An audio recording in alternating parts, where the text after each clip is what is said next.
There we go. Is the sound okay?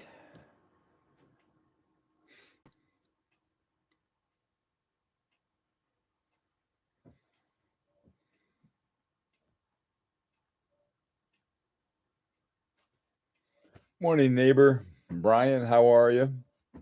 Rel, Mark, Geezer, Philo. Hi, Henry. Everything's good. Great. I uh, I didn't set up my fancy one.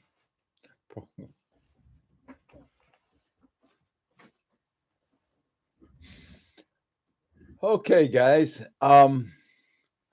Let's talk about the best deal you got.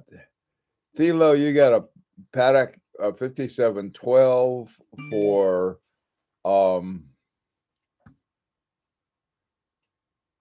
26,000 and sold it for 155,000. That sounds like a pretty good deal.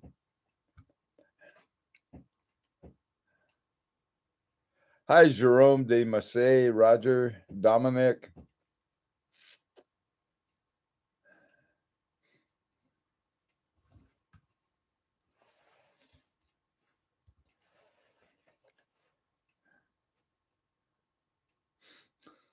Oh, welcome, Caesar. Hi, Canadian Watch Monkey, Big Sal, football fan. Oh boy. Um, Let me tell you about what I think is my best deal, but there've been other, there've been good deals. I think the best one is this one that I'm wearing, and it's very funny. I've been talking about Langenheim and how much I liked them and what good watches I thought they were. And this guy calls from this is place from Muscat in Oman, contacted me and said, "Hey, Bill, they're having this bank that I work for has 50% off. They made some kind of deal with Langenheim." And he said, "Would you be interested?" He said, "I don't know whether you'll be able to get one or not because it's maybe bank employees only." So he gave me a number of someone to contact, and I contacted him, and they said, "No, it's only for bank members." And I said, "Okay, fair enough." And then about a day later, they contacted me again and said, "Hey, we had one person cancel. It's for a Frederick 2, and if you're interested, you can get it." And so that was what I did.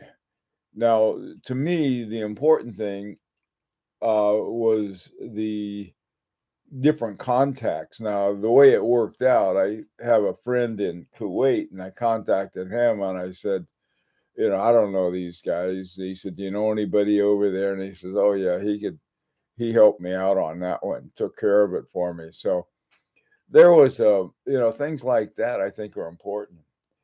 More recently, and probably price wise, um,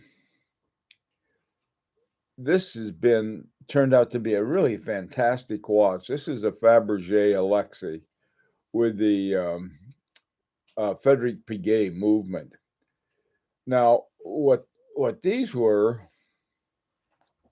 not even sure why I looked at it, and I wasn't crazy about the italicized Roman numerals and some of the other things, nor the fact that it was had a solid back to it, but it was white gold, and I thought, wow, that's sort of nice. And of course, they were on Chrono 24, and so they didn't.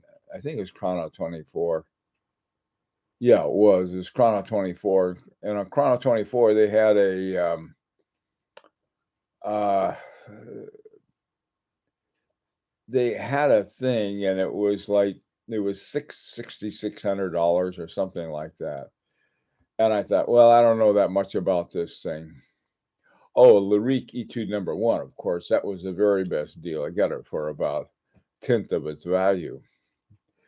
Hey, Potter, how you doing, man? So anyway, so this time I thought, well, I don't know about this watch. I'm not too sure. So I'll lowball it. So I put in a lowball offer about 4,800, something like that. And I figured, they'll tell me to go, leave them alone. Because it was 17,000 and it was brand new and all of that. And so I figured, they will pass on it, which is okay. But I figured no sense in not trying. Well, they accepted it. And so, and it's turned out to be such a good watch. It's incredibly accurate. It has the guilloche, the engine turned guilloche by hand. I mean, there are all kinds of things about it. I guess what it was that attracted to me. We've been talking a lot about the best way to have guilloche in the Etude number two, Lyrique one. So anyway, big baller, huh? Hey Lee. Um, so I mean that's another. I mean, I a long time ago somebody told me, he said the last best deal hasn't been made yet, and I've always believed that. There's always something. If you hit something at the right time, somebody needs money. They've had something in the warehouse and they just want to get it off the shelves and off their inventory, and you come around at the right time and nobody else has been putting in offers, you can get a good watch that way. So, like I said, this is my most recent one, and so great deals are still available. You just have to sort of look at different things other than what you normally would look for, namely, sort of a popular idea of what a watch should be and what a watch should look like. So, anyway, so let's hear some stories that you guys have. Okay, picked up a very clean 1990 Zenith El Primero for $1,500. Um, Canadian, about 1,100 USD. Sounds like a very good deal. Years ago I got a Zenith Elite, not an El Primero, but an Elite movement for dual time, and I was about, I don't know, I what it was sort of interesting. This is something that you can always keep an eye out for. This particular watch said that the guy who they were trying to sell it had taken out excuse me, had taken out several links in the band. And so I said it's for like someone with about a 6-inch wrist. Well, mine's about 7 1/4.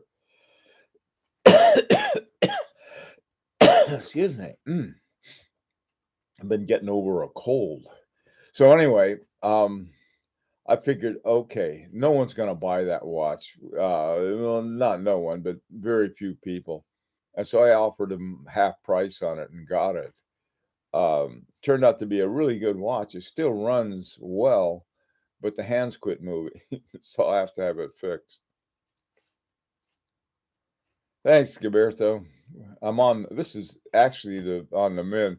We went to Boston last earlier this week, I guess. What is today? Yeah, we had to go up for a funeral, and there was so much activity and all kinds of stuff going on. I think we probably both my wife and I came back. We both ended up with a cold, and we've been recovering ever since. Okay, so so let's see some other of your best deal stories. What's the best deal you ever made? Or and again, I've got to tell you, this was not planned. I mean, I didn't go in with the idea that I'm going to send a low ball in and get it. I saw this watch and I thought, and of course they didn't have the movement, which to me is extremely important. And I had to do, and they, from what I found out, they seem to have been involved with Frederick Piguet, but I wasn't sure. I'd heard things like that before, and it turned out to be an ETA movement inside. And I finally found this one, and thank God it was what I hoped it would be. But the big thing about it is that you can't get gold anymore, not for that price. A solid gold watch.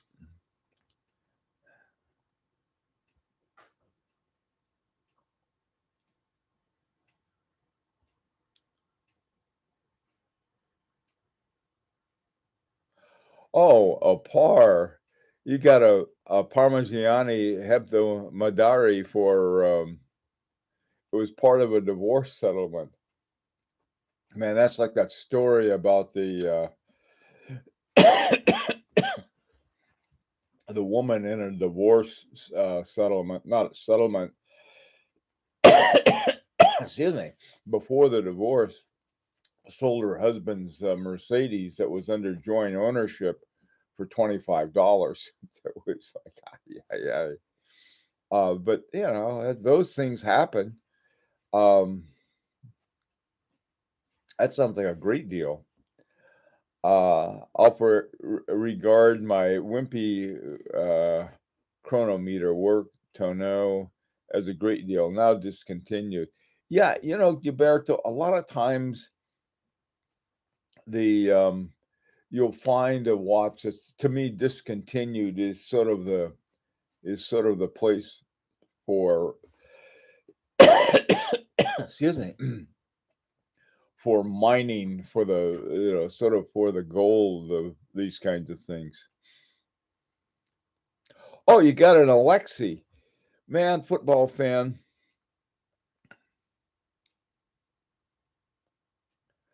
That's still a good deal. You know, I tell you what, football fan, there were like 5 or 6 of those, and now there are only 2 left on Chrono. Really amazing. I Joe Machop. Yeah, see, this is a kind of thing is that when you have a watch that's been sitting around and nobody's buying it, um, suddenly, suddenly you're almost all sold out. Um, you sort of suspect something's going on. So I guess they figured something was up. But still, that's a great deal. $4,900 for everything. That's great. I mean, here you're talking about a $17,000 watch. Um, and there's the heft. I love the heft of these things.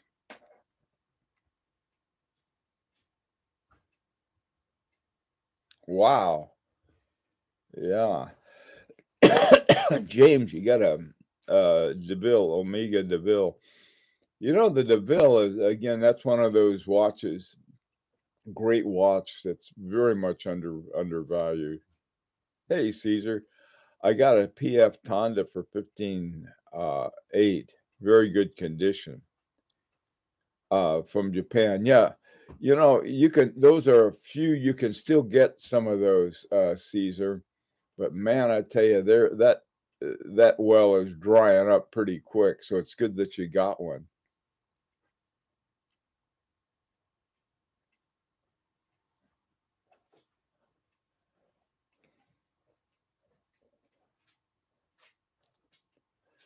Yeah,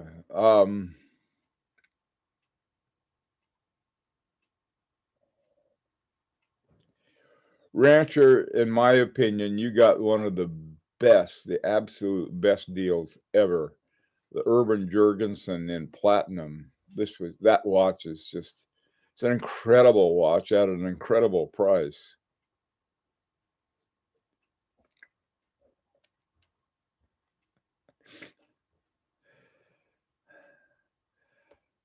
What are some other great deals you guys got?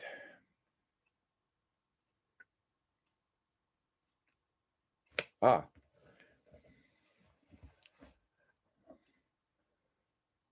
Let me tell you about another great deal that I almost got.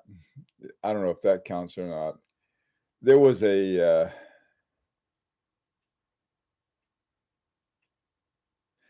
eyes open and your ears shut to the herd. There's good advice, very good advice.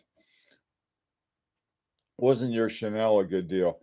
Oh yeah, that was a surprisingly good deal. It was about $10,000 under what the next most expensive one was. Those things go for about, I think their MSRP is 42,000, and aren't many of them. Just aren't many. And they had and most of the ones I saw for sale were in the 30s, and mine was exactly 20, so it worked out pretty well, Mark. Yeah, that was a great deal. I got a Lane self-winding watch for 4,600. Person needed to sell. Yeah, Tim, you get something when somebody has to sell something. Uh, it's like there are two ways to look at it. It's sort of like taking advantage of somebody, or another thing is really throwing somebody a lifeline. So I like to look at it the former. I saved somebody by buying their watch that nobody else wanted.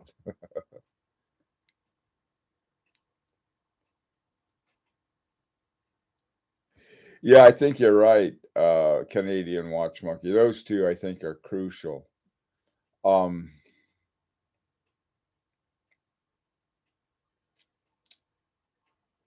Universal Geneva for $500. That's a pretty good deal.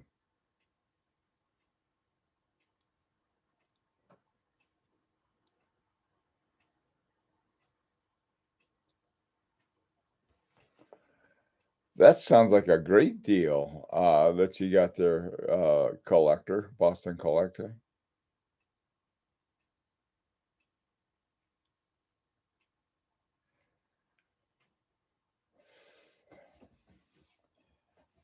I had I I had a great deal at one time, and didn't have the money because the guy wanted a wire transfer deal, guy in Switzerland, and I forgot what he wanted. I forgot what he wanted. Anyway, this is for an H Moser Mayu, which is basically an endeavor with small seconds. Now, the thing about this that was interesting, there was a group of Rolls Royce and enthusiasts who H Moser made a special set of watches for. They had the Rolls Royce enthusiast logo on them, and it was done sort of in a almost like a watermark in the background. And I thought that would be a cool, very, very cool watch to have. I used to have a Rolls Royce, and I liked them a lot, but they're, they're crazy to even you drive it out the driveway and use 10 gallons of gas or something. But anyway, it was a fun car. So I thought, well, this would be a fun watch to have. So I made a deal with a guy for like, I think it was around, it's only 7,500. It was a great deal. So he said, well, he said, I want a wire transfer on it. And I said, well, I can't do that. I said, I'll give you, how about a credit card? He said, no, I can't do that. So I said, well, I'll tell you what, I'll save up the money and send it to you as soon as I can save it up. Okay. So I started saving away for this watch. And the next thing I knew, there was a letter out, sort of a letter to a lot of people, to my friends and customers, something like that. The guy was in jail. He had done something. Apparently, he had either stolen these watches or got a hold of them illegally, and or was had this inventory and was selling them for just a very small profit and keeping the money. Anyway, it was um, the the anyway. So when I went back to get it from the guy, I guess he was out of jail by then.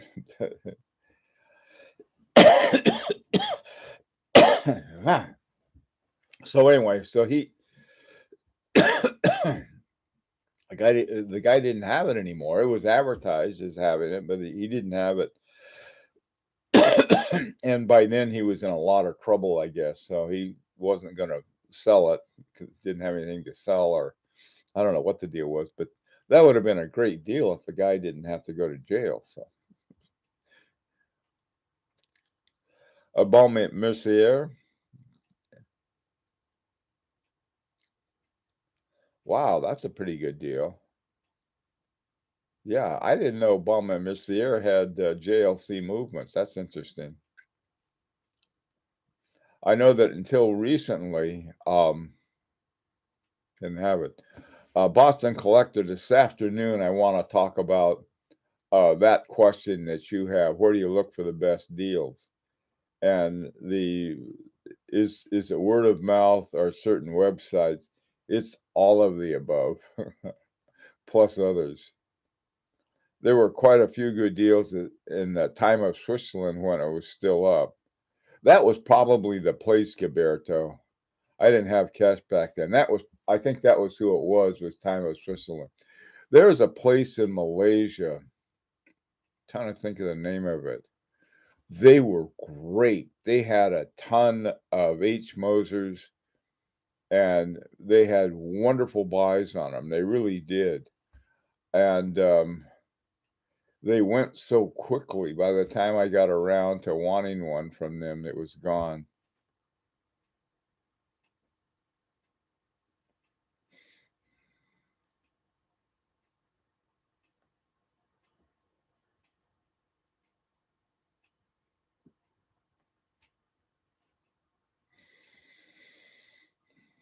Um, Another one that I got was another great deal. It took me a year of not haggling. The poor guy, I feel bad now that I've done it, but he had a watch. I forgot he wanted about 5,000 for it.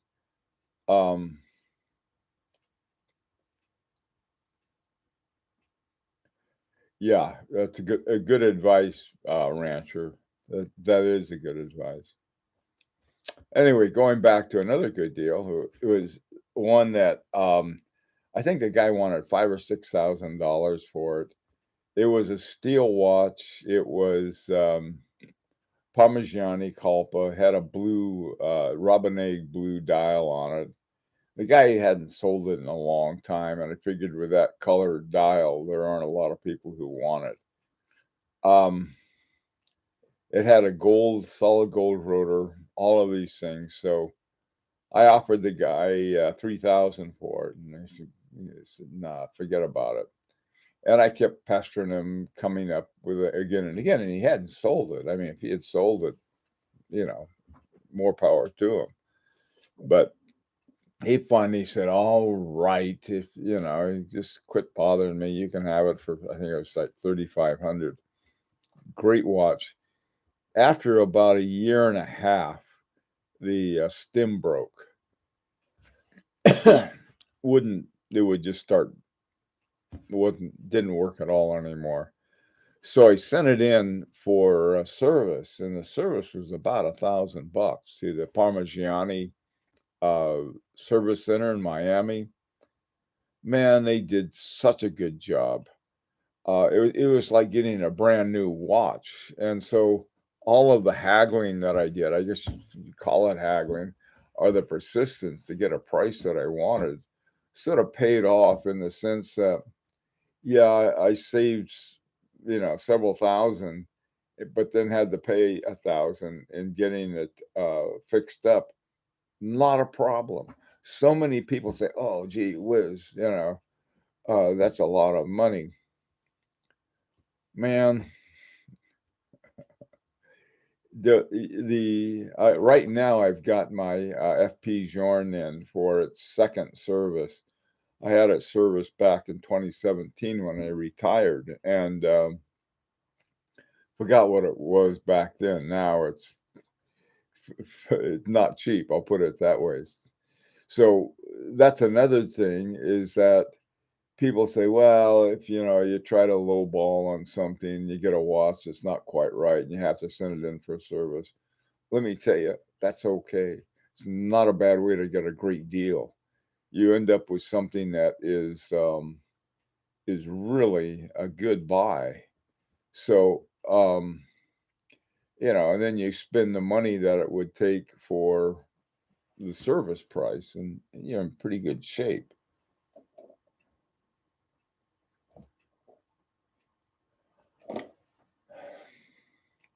Don't buy a Ferrari if you can't afford to change the oil. Yeah. Yeah, that's the thing about Rolls Royce. They always say people want to know, well, what's the gas mileage, and say if you have to ask that question, you can't afford it. Actually, I think you can buy Rolls Royces for some really good buys.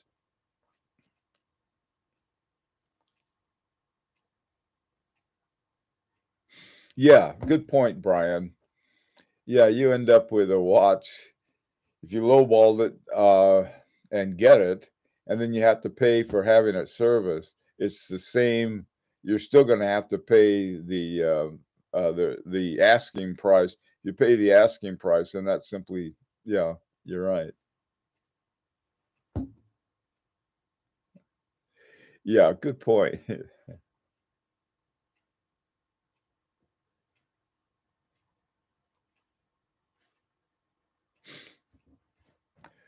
Do you know of anyone that's traded a watch for a car? One of my watches I could buy a Rolls Royce with, but I like the watch. I don't know what I'd do with a Rolls Royce, for God's sakes. When we had our first one, it was simply a way. I joined the owners club in New England, and it was really just simply some way to go all these different places in New England, and it was a lot of fun.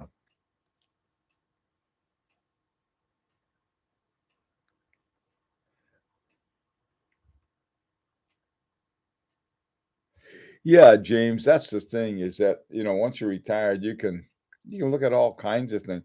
That I think is that like I was minding my own business, sitting around, and this guy from Muscat, a bank in Muscat, Oman, out in the Persian Gulf. All of a sudden, I get a note from him. Hey, Bill, you still looking for a Langenheim? Thought, whoa, that's the other thing that I like about the sort of, I guess you could call it the internet world. You are connected or to a point to everybody in the world, or at least everybody with a Wi-Fi. It's incredible. I mean, like I said, the ones out of nowhere. Sure. Yeah. Hey, Boston. That sounds like a good idea. Maybe we get some other guys. They got Alexander's also from this area. Maybe we could all meet up for some lunch sometime. That'd be fun. Frying pan time. Okay, if the wife has the energy to throw it. No, man, I tell you, both of us got wiped out on this doggone cold. Okay, this afternoon, what I want to talk about is oh, yeah, Brian. Yeah. You're in New York, though. I guess that's pretty close. Connecticut's so small that it's sort of like everybody's in the same area. Um, yeah, that's true. Okay. Anyway, this afternoon at our 4 o'clock meetup, let's talk about where to look for the best deal. Okay. I'll give you a hint at some point. Yeah, Alexander, you'd be another guy. He's right here in this area. We could meet up in I don't know, someplace not too far. Anyway, so let's talk about that at 4 o'clock. We'll talk about where to go to find the best deal, you know, and it's not the old folks home. Take care, everyone. We'll see you this afternoon.